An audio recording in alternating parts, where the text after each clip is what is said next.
Nous allons lire les Écritures dans le livre de Matthieu.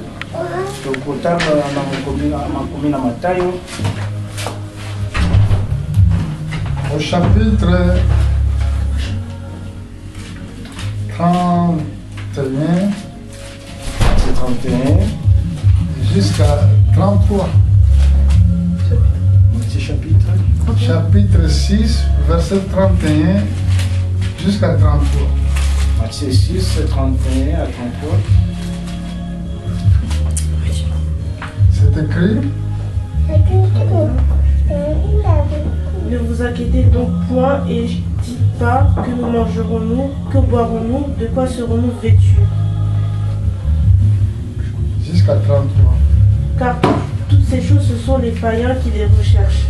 Votre Père céleste sait que vous en avez besoin.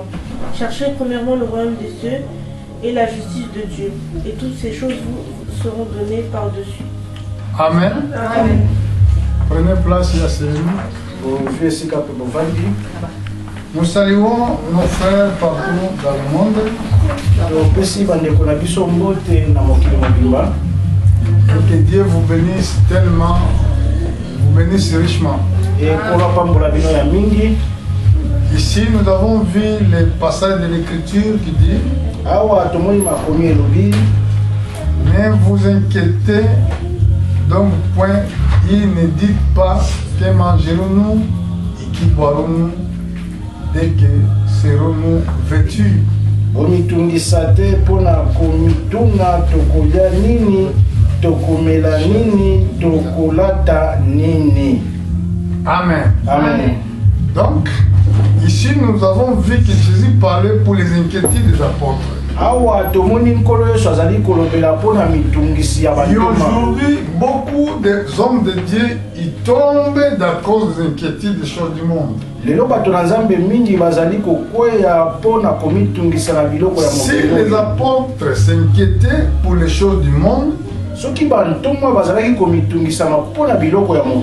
peut arriver aussi dans ton cas. Il peut s'inquiéter aussi dans les choses du monde. Il peut dire qu'est-ce que je vais manger demain. C'est ça aussi le souci de toute l'humanité. Quand nous voyons des grèves partout dans le monde, peut-être à cause de cela. Est-ce que les croyants ils doivent avoir le même type de comportement? Est-ce que pour s'inquiéter de ce qu'ils doivent manger demain? Qu'est-ce que nous allons vêtus? Écoutez la réponse de notre Seigneur. Car toutes ces choses, ce sont les païens qui les cherchent. Votre Père Céleste sait que vous avez besoin.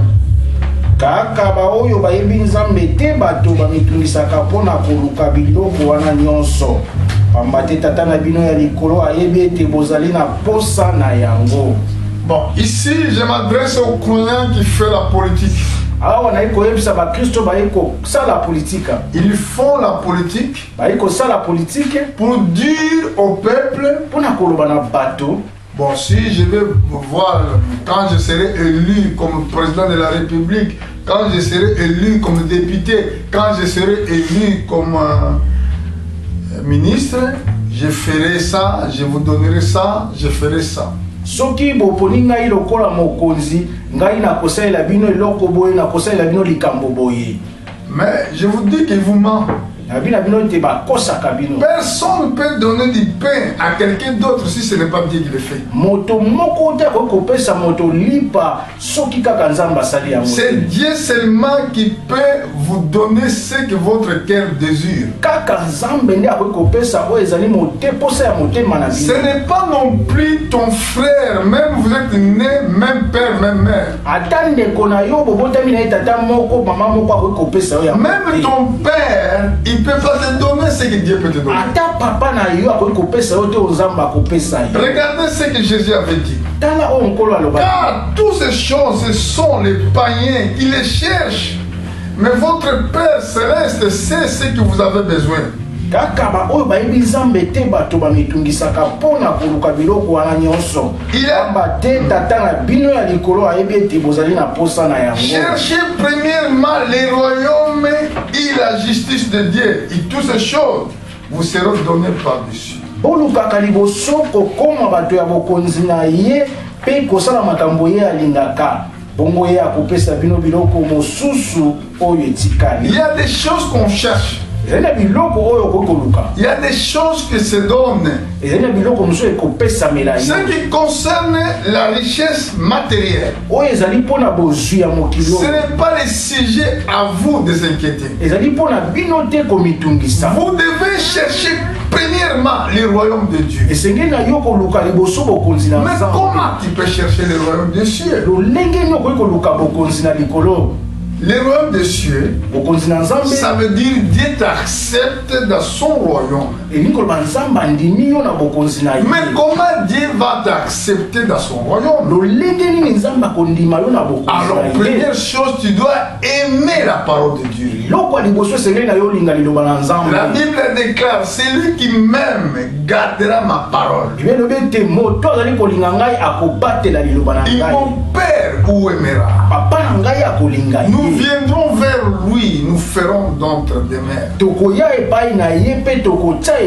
Quand Dieu fait des mers dans ton corps, c'est ça le royaume de Dieu.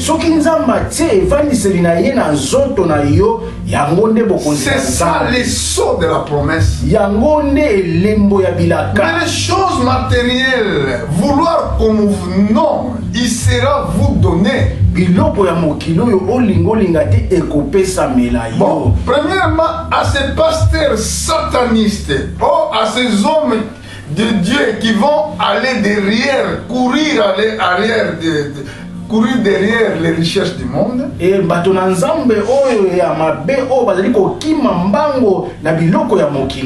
Parce qu'ils sont en train de s'inquiéter, qu'est-ce que nous allons manger demain? Qu'est-ce que nous allons vêtir demain? Mais les apôtres aussi, ils avaient même des inquiétudes. Mais Dieu sait ce que vous avez besoin. Un enfant, quand il est né dans la maison, il ne s'inquiète pas ce qu'il doit manger, parce que son père et sa mère, ils savent ce qu'ils vont manger.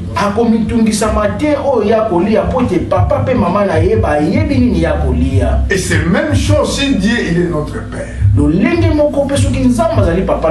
devons demander d'abord le royaume. Dans le royaume, il y a tout le mystère du royaume des cieux. Le mystère qui se trouve quand quelqu'un reçoit le royaume de Dieu, il va plus s'intéresser dans les choses du monde. Il va plus s'inquiéter dans les choses du monde. Dieu n'est pas dit que chercher les choses du monde. Non, il a dit chercher les royaumes de Dieu.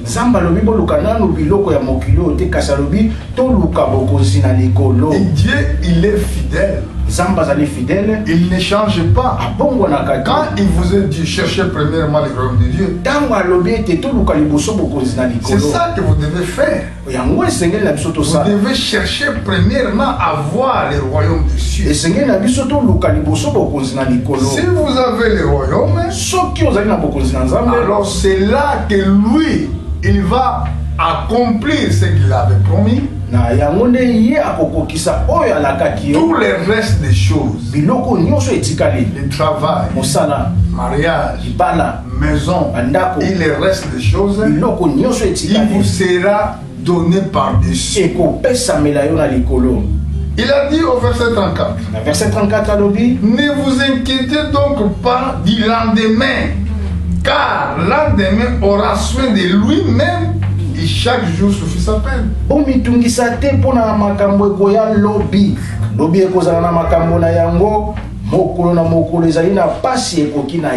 Chaque jour suffit sa peine. Il y a des peines qui doivent être allégées aujourd'hui. Il y a des souffrances qui doivent être allégées demain. Mais dans les jours, chaque jour, il y a toujours des peines qui raccompagnent les jours. Et c'est pour cela, comme nous avons des peines qu'il y a dans les jours, Jésus nous a conseillé de prier tout le temps. Il avait dit prier tout le temps afin que vous ne tombiez pas dans la tentation. Mais il n'a pas dit aller chercher les recherches du monde. Non. Il a dit chercher le royaume des cieux. Comme Dieu, il est fidèle. Il y a des choses qu'on cherche. Il y a des choses qui se donnent. Est-ce que vous comprenez? Mais qu'est-ce que Géasi avait fait? Nous allons aller là-bas. Dans le livre des Rois, chapitre 5. Chapitre 5. Parce que c'est ça le message que nous avons prêché dimanche. Là, nous avons vu que Géasi, il avait beaucoup de désirs des choses du monde, mais il vécut sa vie à côté du monde de Dieu. Et tout le monde qui Géasi azalaki mingi na baposa biloko mokili kasi bomo ina azalaki pene na moto na nzambe. Parce que vous savez que Satan aussi, il donne à ses serviteurs des recherches que vous voyez là. Mais quand Satan il donne les recherches, il donne avec conditions.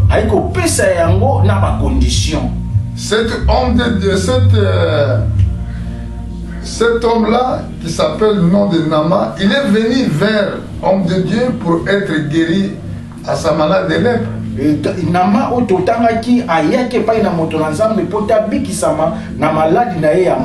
comme il savait que je vais aller voir l'homme de Dieu, je dois apporter quand même quelque chose. Mais l'homme de Dieu aussi savait qu'il ne peut pas accepter le don qui est venu dans le côté démoniaque. C'est pour cela moi je parle ceci. Un homme de Dieu qui ne peut pas être mendiant. Quand tu vois seulement quelqu'un, donne-moi ça, non. Homme de Dieu, ce n'est pas un mendiant.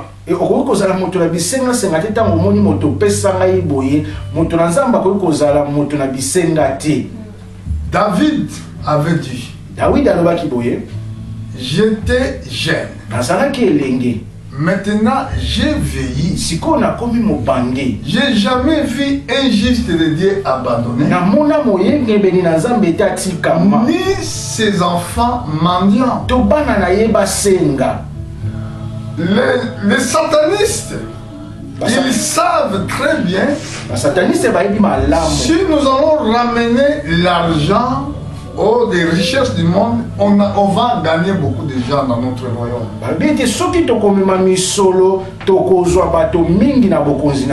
Mais un homme de Dieu qui est vraiment affranchi,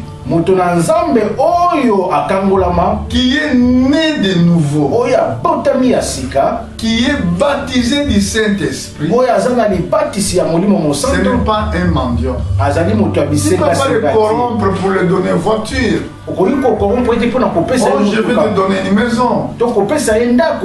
Parce qu'il sait que Dieu nous a promis cela. Si je vais rester seulement fidèle de ce que Dieu m'a dit, je serai béni. Parce que celui qui a donné les promesses, il est fidèle. Les hommes peuvent changer, c'est normal. Mais Dieu ne change pas. Ou tu crois ou tu ne crois pas. Mais regardez ce qui était passé ici. Pendant que le prophète Élisée refusa les biens que Nama avait ramenés, là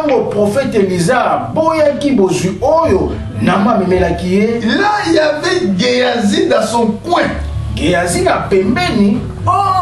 qu'est-ce qu'il disait? Nous allons voir ça. Je voulais qu'il soit bien lu.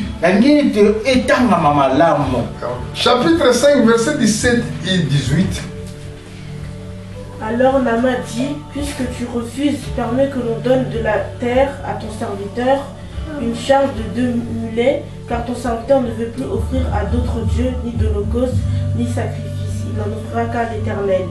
Voici toutefois ce qui je prie l'Éternel de pardonner à ton serviteur, quand mon maître entre dans la maison de Rimon pour s'y prosterner et qu'il s'appuie sur ma main, je me prosterne aussi dans la maison de Rimon. Veuille l'Éternel pardonner à ton serviteur lorsque je prosternerai dans la maison de Rimon.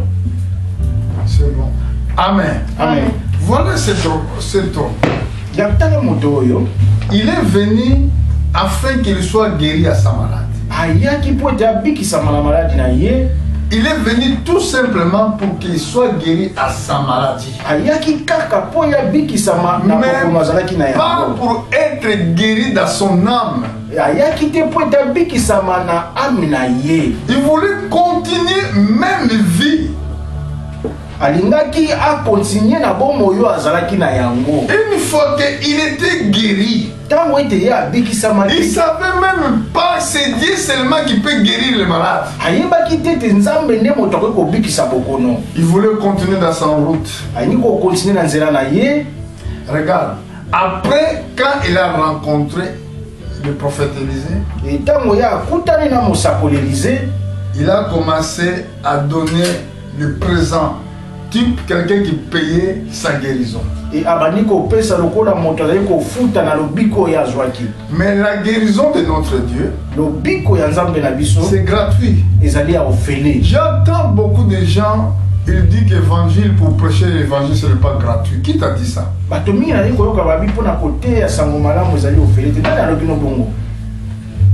L'évangile est gratuit. Tu ne peux pas demander l'argent aux gens. Ici, nous avons vu preuve et que quelqu'un qui avait reçu la guérison, il a tout donné, mais l'homme de Dieu refusa. Même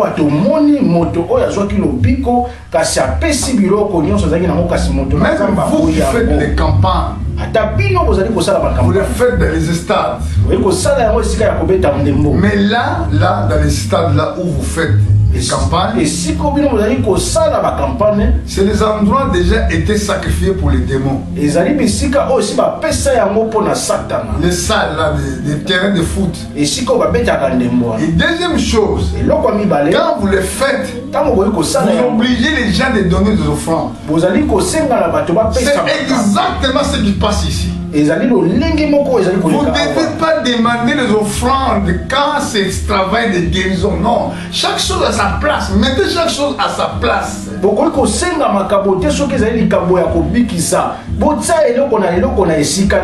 Les offrandes et les dîmes, ils sont donnés au temple.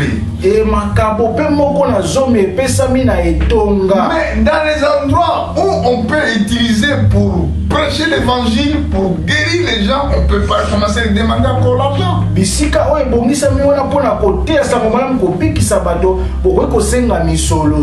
monsieur, il a porté la richesse, il a commencé à donner à l'homme de Dieu refusa.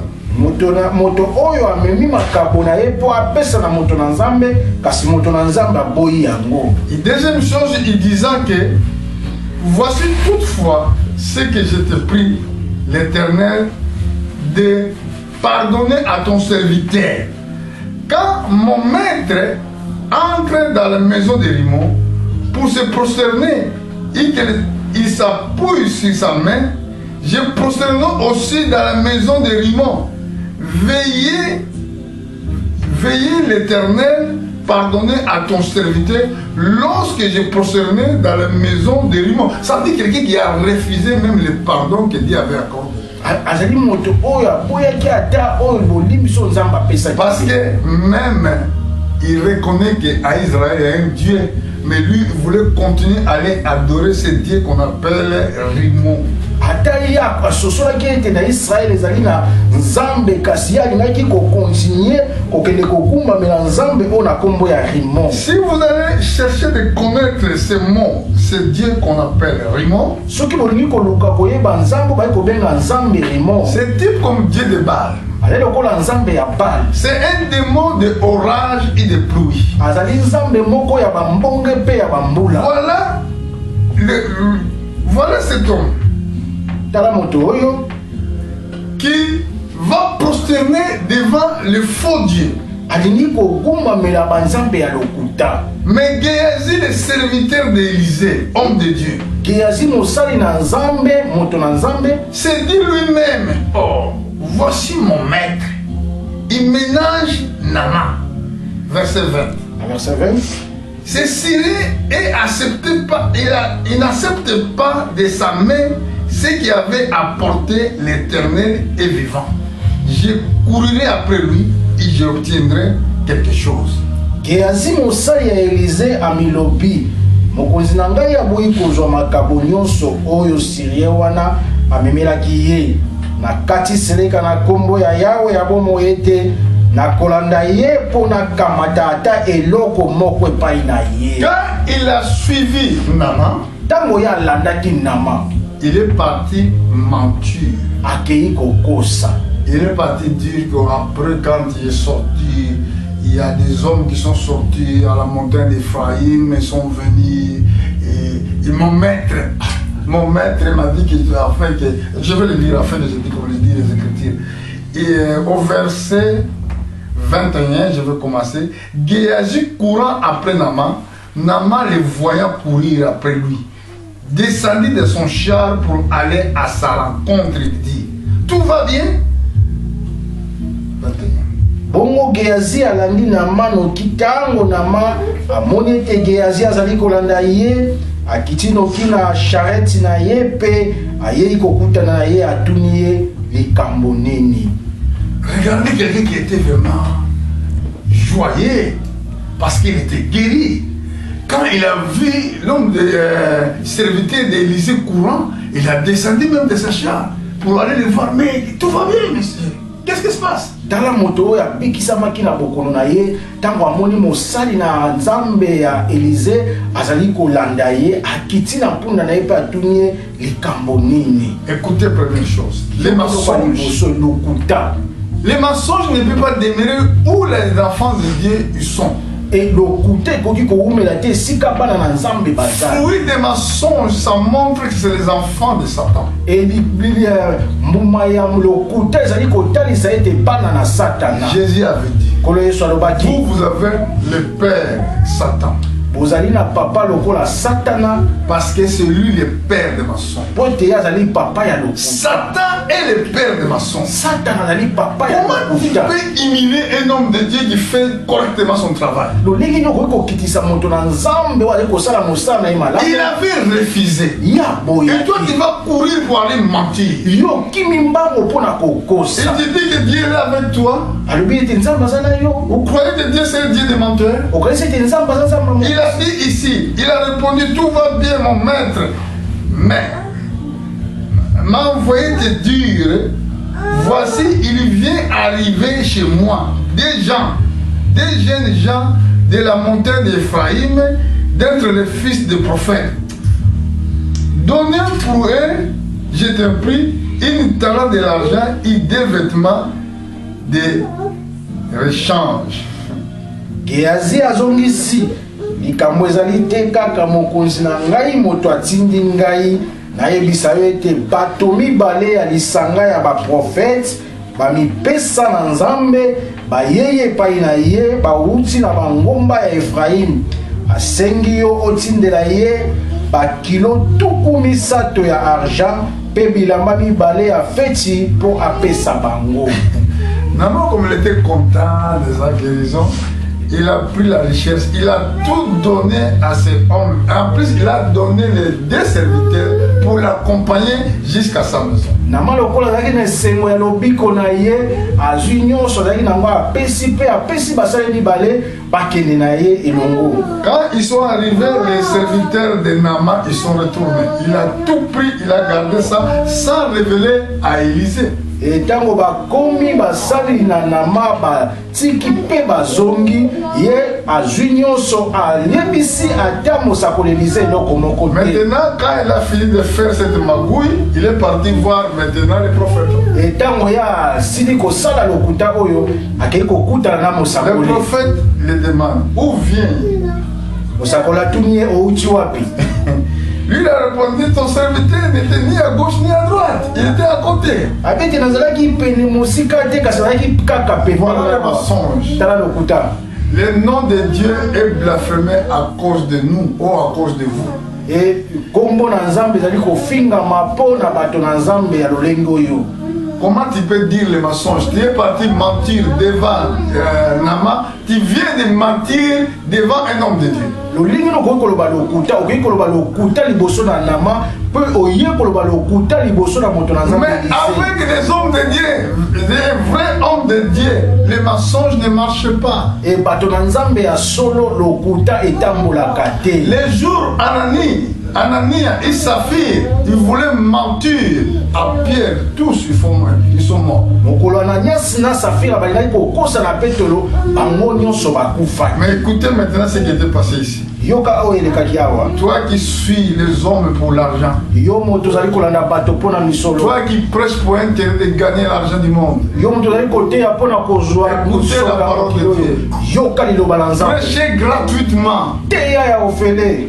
Ne cherchez pas l'argent. Koluka misolo te. Parce qu'il y a des choses qu'on peut chercher. Ezali na biloko tokoki koluka. Il y a des choses qu'on cherche. Ezali na biloko okoki koluka. Il y a des choses qui se donnent. Ezali na biloko ekopesa Ce que nous devons chercher, oyo esengeli na biso toluka. c'est le royaume des cieux. Ezali bokonzi na nzambe. Ce qui se donne, oyo ezali ekopesa la milayo maison, bandako le mariage, libala tout ce qui reste là, oyo nyonso etikali. Dieu nous a promis de nous donner. Nkolo alakaki biso akopesa biso yango. Maintenant, écoutez ce qui était passé après cette scène-là. Et yoka sikoyo elekaki nsima ya makambo oyo. Mais Élisée lui dit, verset 26. Verset 26. Mon esprit n'était pas absent lorsque cet homme a quitté son char pour venir à ta rencontre. C'est le temps de prendre de l'argent, de prendre des vêtements, puis des oliviers, des vignes, des brebis, des bœufs, des serviteurs et des servantes.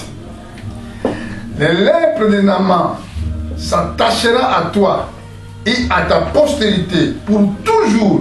Et Géasi sortit de la présence d'Élisée avec une lèpre comme une neige. Kasi Eliza lobi lisusu okanisi ete molimo na ngai namonaki te tango moto wana akitaki noki na charrette na ye mpona kokutana na yo. Sikoyo ezali nde tango ya koluka kozwa bomengo, ezala mbongo to bilamba ya kitoko, bilanga ya olivi to ya vinu, bameme to bangombe, baumbu ya mibali to pe ya basi. Nyonso wana ekozala na ntina te mpo na yo, pamba te maladi ya maba oyo ezalaki epai ya Nama ekokoma libele epai na yo pe epai ya bana na yo. Dieu, il a promis de bénir ses serviteurs. Nzambe alakaki kopambola mosali oyo. Je sais que ce que je vous dis c'est vrai. Dieu nous a promis des bénédictions. Mais nous devons connaître comment avoir ces bénédictions. Premièrement, Dieu ne nous demande pas d'aller chercher des richesses, mais il nous demande d'aller chercher les royaumes de Dieu. Il y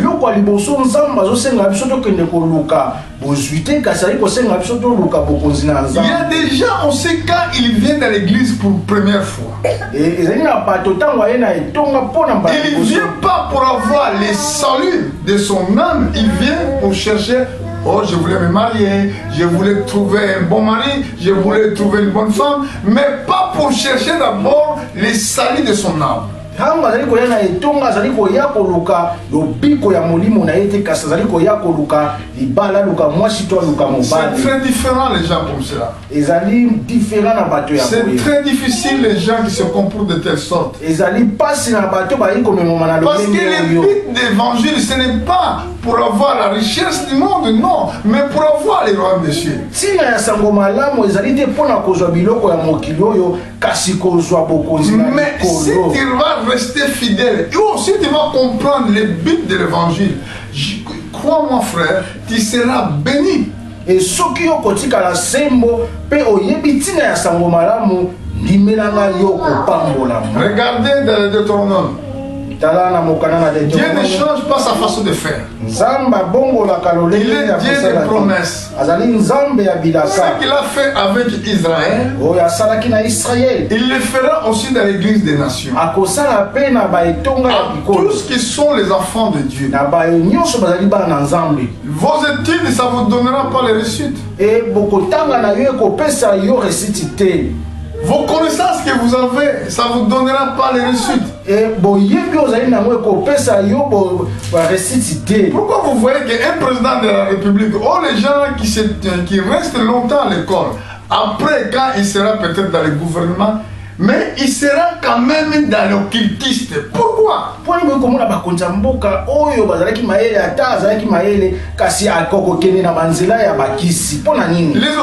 majorité, ceux qui sont devant nous là, ils sont des vrais occultistes. Amen. Amen. Mais regardez ceux qui vont rester fidèles de ce qu'il dit avec promis. Je suis dans le Deutéronome, je suis au verset, chapitre 8, verset 11. Deutéronome 8, 11. C'est écrit, garde-toi d'oublier l'Éternel, ton Dieu, au point de ne pas observer ses commandements, ses ordonnances et ses lois que je te prescris aujourd'hui.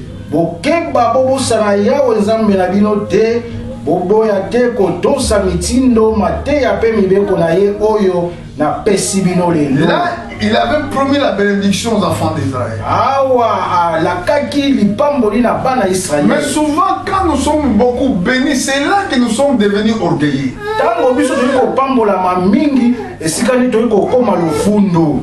Quand tu vois autre frère qui n'a rien, tu n'arrives même pas de l'accepter. Oh, ben, restez là, je n'ai pas le temps.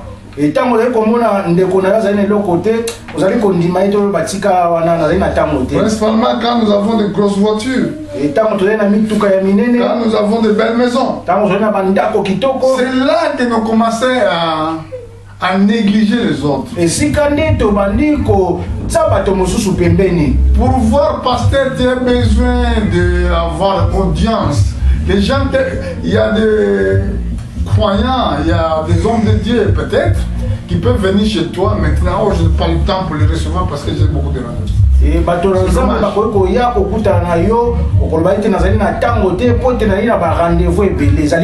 Mais Jésus ne refusait personne. Qu'il soit pauvre, qu'il soit riche. Il reçoit tout. Il écoute les prières de tous. Dans le même temps, quand vous priez, même quand il est réveillé la nuit, il est là pour vous écouter. Il y a des hommes de Dieu qui ferment les téléphones la nuit. Parce qu'ils ne voulaient pas être dérangés la nuit. Mais tu es là pour servir le peuple de Dieu. Tu n'es pas là pour te servir toi-même ou ta famille, non? Et Dieu avait dit ici, lorsque tu mangeras, il te rassasiera. Lorsque tu bâtiras, il habitera de belles maisons. Lorsque tu verras multiplier ton gros et ton menu bétail, augmente ton argent et ton or, et s'accroître tout ce qui est en toi, prendrai garde de ton cœur, mais enfle, et que tu oublies l'Éternel ton Dieu, qui t'a fait sortir du pays d'Égypte, de la maison de servitude. bokozala na biloko ebele ya kolia, bokotonga bandako ya kitoko pe bokofanda na kati na yango. Bokozala na bangombe, bantaba pe bameme ebele, bokozala pe na ba argent or pe bomengo ebele ya ndenge na ndenge. Kasi na tango wana bokeba bokoma lofundu te, bobosana Yawe Nzambe na bino te, pamba te ye moto abimisaki bino na Égypte epai bozalaki na boumbu. Seigneur nous a promis la bénédiction. Il a promis les Israélites la bénédiction. Tout ce qu'ils croient à sa parole. Dieu ne change pas sa façon de faire. Les hommes changent peut-être. Mais Dieu ne change pas. Toi, homme de Dieu, tu ne peux pas être séduit pour les satanistes à cause de l'argent qui vient d'un monde de ténèbres.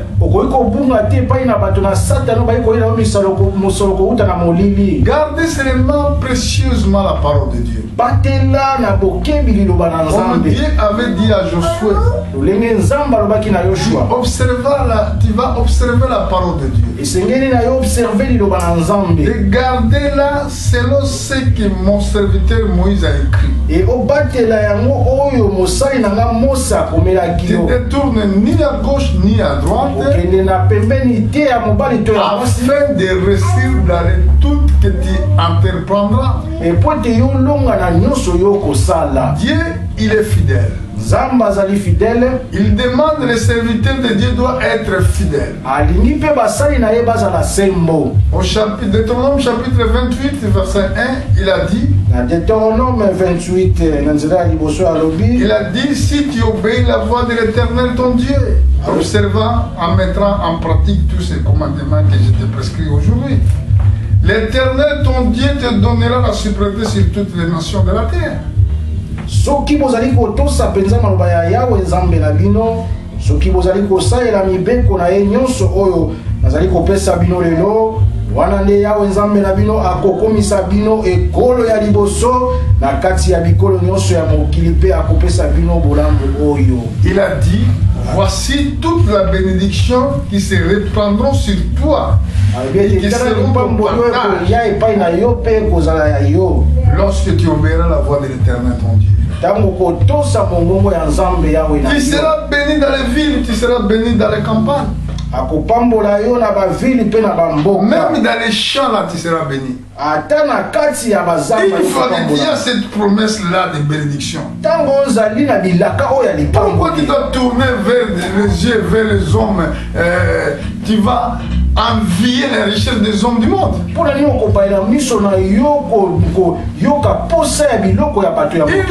Dieu nous a promis. Amen. Amen. Est-ce que vous comprenez? Il a dit même tes enfants seront bénis, même les fruits de ton sol seront bénis.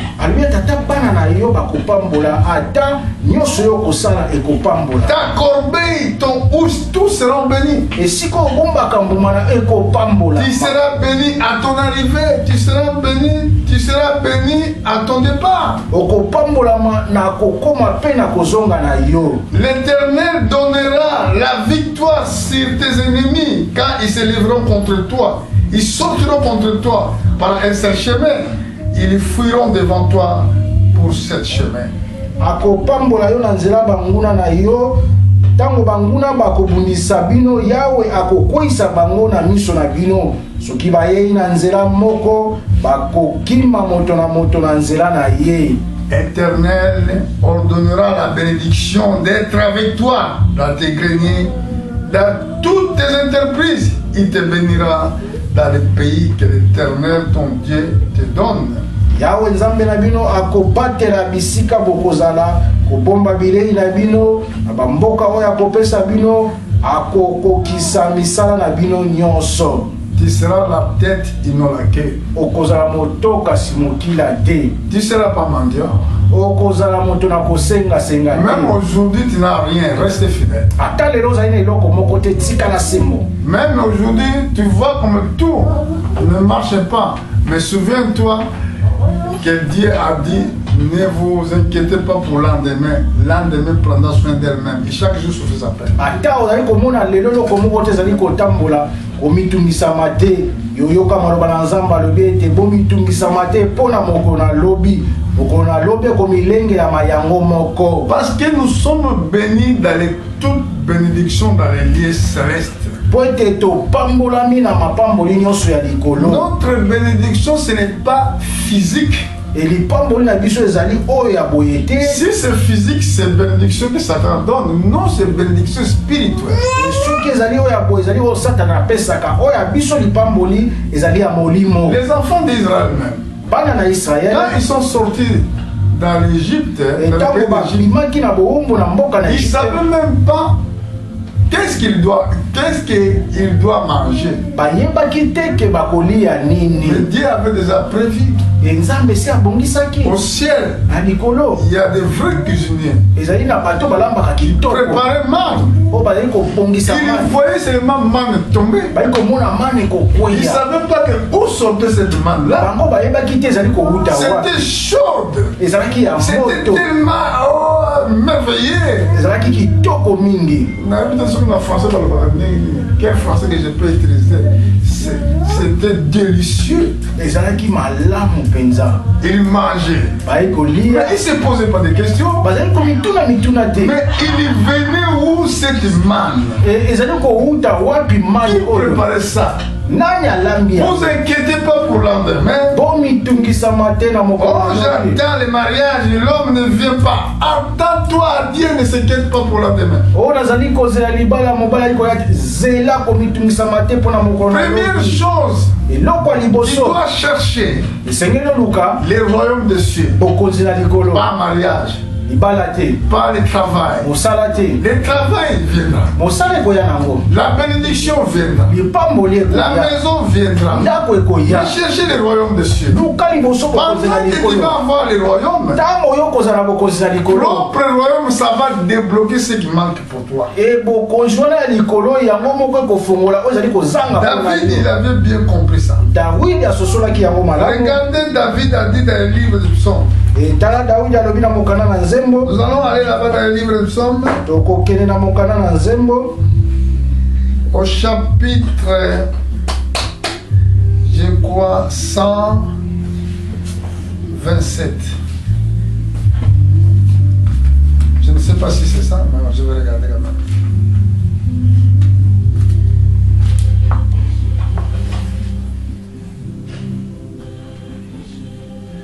Il a dit au verset 2. Psaume 127. Verset 2, lisez. Enfin, vous vous levez de bon matin, vous vous couchez tard, et vous mangez le pain de douleur. Il en donne autant à ses bien-aimés pendant leur sommeil. La Bible dit, avant vous levez vous le matin, vous couchez vous tard. Il mange vous le pain de douleur. Bibelobi na biso ete tina ya komona mpasi mpona kozwa bile ezali te kolamuka tongo pe kolala na tango mabe pamba te yawe apesaka nyonso wana na bato na ye alingaka tango bango balali pongi. Il y a des autres qui travaillent durement. Quand ils rentrent, il est fatigué. Il va appeler les enfants, je vais me masser le dos parce que je souffre à ce travail. Et bato mingi bali kosala makasi tanga iko zonga ndako alembi akobenga bana boya kofina ngai pote nzoto ezali pasi makasi. Ici Dieu a dit et avant. Awa nzamba lobe ezali pamba. Il donne autant à ses bien-aimés pendant qu'ils sont dans le sommeil. Apesaka na bato na ye tango bango bazali kolala. Les enfants de Dieu, la bénédiction c'est leur héritage, c'est Dieu qui l'a promis. Et ezali bozuna bango ezali nzambe ne motalakaki bango. C'est leur partage. Ezali pona bango. Dieu a promis qu'il vous donnera, même quand vous êtes dans le sommeil, mais il est déjà préparé ce que vous allez avoir dans la vie. Zamba la kiete akopesa tayo zali la kolala. Tu dors encore, mais ton mari il est déjà préparé de loin. Il viendra si tu vas rester fidèle.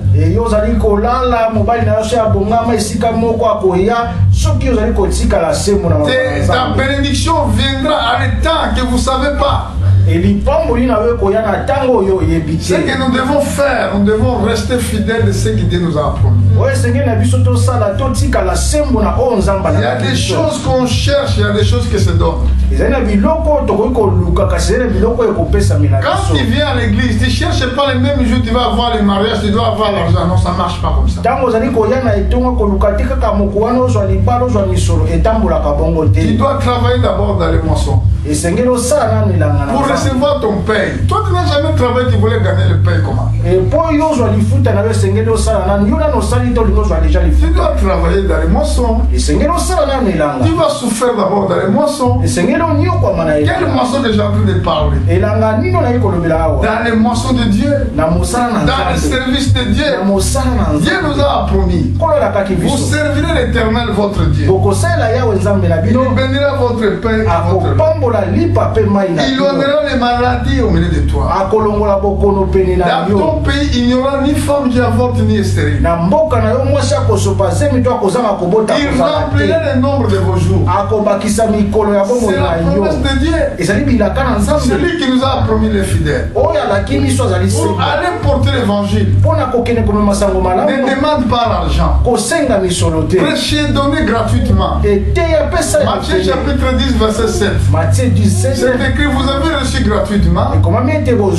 Donnez gratuitement. À la fin, les vierges folles diront. Oh, les vierges sages diront aux vierges folles. Allez à ceux qui vendent. Parce que même vous partez chercher des cassettes, des vidéos de prédication, ça ne peut pas donner la vie. Il y a des autres, ils prennent l'œuvre de Dieu comme l'endroit pour faire le commerce. Il fait les vidéos, des clips. Ils vont commencer à vendre. Comme Dieu les a dit, allez faire des vidéos de clips. Vous vendez ça, vous allez rendre compte à cette parole que vous êtes commencé à vendre devant les gens.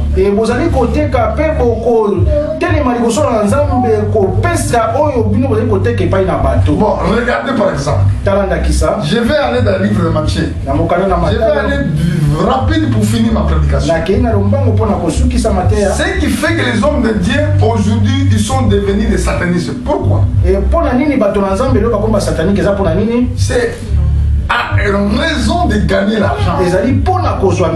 Mais celui qui regarde seulement Dieu, il ne peut pas être séduit par les mauvais hommes que Satan a commencé à mettre. Comment on l'appelle? On l'appelle des mercenaires.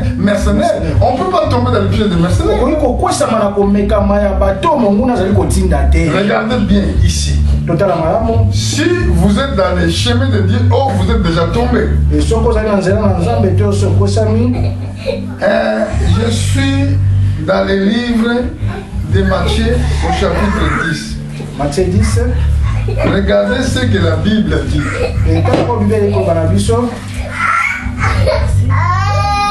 Verset 7. Matthieu 17. Je viens de vous allez prêcher la maison d'Israël. Le royaume des cieux est proche. Guérissez les malades, ressuscitez les morts, purifiez les lépreux, chassez les démons. Vous avez reçu gratuitement, vous donnez gratuitement. Est-ce que ici Dieu avait demandé qu'il allait demander l'argent? Est-ce que ici Dieu avait dit qu'il allait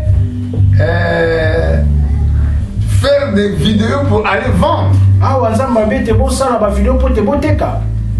Donner gratuitement. David, c'est le meilleur chantre que nous avons dans les Bibles. Où il vendait les cantiques qu'il faisait. Et si personne n'a chanté comme David. Mais vous aujourd'hui, vous chantez pour gagner l'argent. Vous êtes devenu plus que même les ministres de Dieu. Voilà le problème. Dans l'Ancien Testament, il y avait des Lévis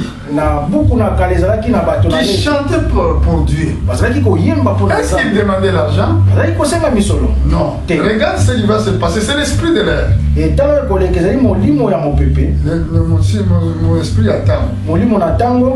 Dans le livre de Matthieu chapitre 25.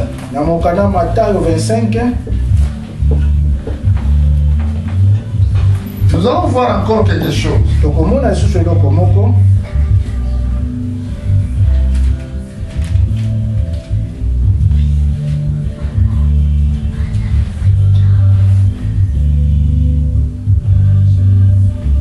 On va commencer au verset 6. Verset 6, c'est Matthieu 25, 6. Au milieu de la nuit, on cria, voici l'époux, allez à sa rencontre. Alors toutes ces vierges se réveillent et préparent leurs lampes. Les folles dirent aux sages, donnez-nous de votre huile, car nos lampes s'éteignent. Les sages répondirent, non, il n'y aura pas assez pour nous, et vous, allez plutôt chez ceux qui en vendent et achetez en plus. Donc l'épouse, les vierges sages, regardez ce qu'ils ont répondu aux vierges folles. Et au verset 8, la Bible dit, les folles dirent aux sages, donnez-nous de votre huile, car nos lampes sont éteintes.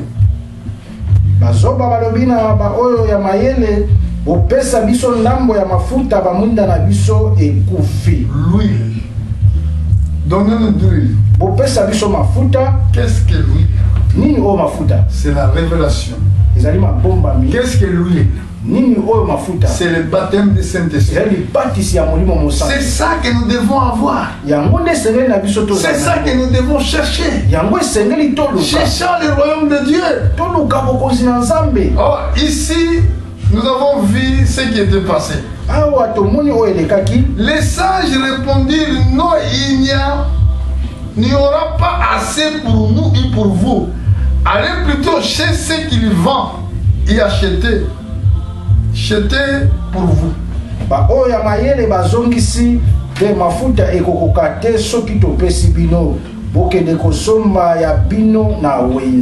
Qui vend le Saint-Esprit? Qui vend le Saint-Esprit? C'est vous qui faites les cassettes. C'est vous qui fabriquez les musiques pour vendre, de dire que oui, nous sommes en train de servir Dieu. Loin de là, mon frère.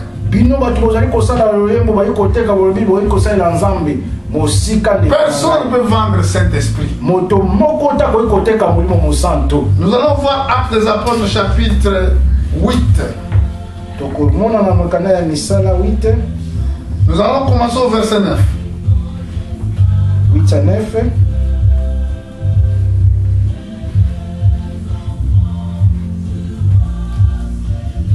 C'est écrit, il disant, accorde-moi aussi ce pouvoir afin que celui que je poserai les mains reçoive le Saint-Esprit. Mais Pierre lui dit, que ton argent périsse avec toi, puisque tu as cru que le don de Dieu c'est acquis à prix de l'argent. Au verset 21, il n'y a point pour toi ni part ni lot dans cette affaire, car ton cœur n'est pas droit devant Dieu.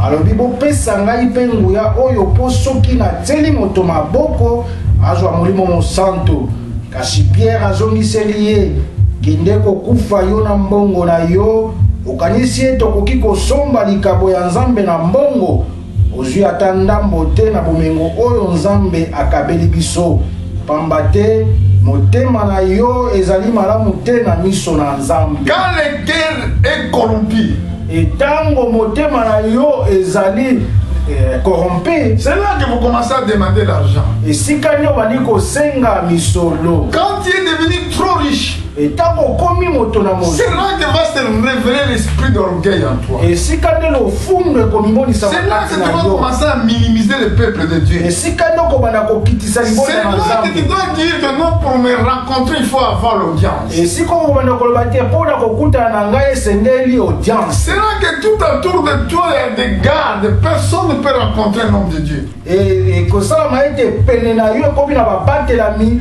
moto moko ta kokoka. C'est là que tu dois commencer à se comparer comme le président de ce monde. Et si koko bana komono comme lokola mokonzi ya mboka. Pose-toi la question maintenant. Mituna motuna sikoyo. C'est là que c'est Jésus-Christ qui t'a envoyé. Et allez te coller sur notre tindi yo. Oh, c'est l'esprit du monde qui t'a envoyé. C'est là que tu as envoyé de Dieu. Oh, tu es mercenaire de Satan. Ça, c'est la Bible qui le dit. Un jour, apôtre Paul, apôtre Pierre, ils ont entendu qu'à Samarie, ils ont reçu l'évangile. Il a envoyé apôtre Pierre et les autres pour aller prier afin qu'ils reçoivent le Saint-Esprit. Alors pendant que les apôtres priaient pour les croyants qui avaient reçu le baptême,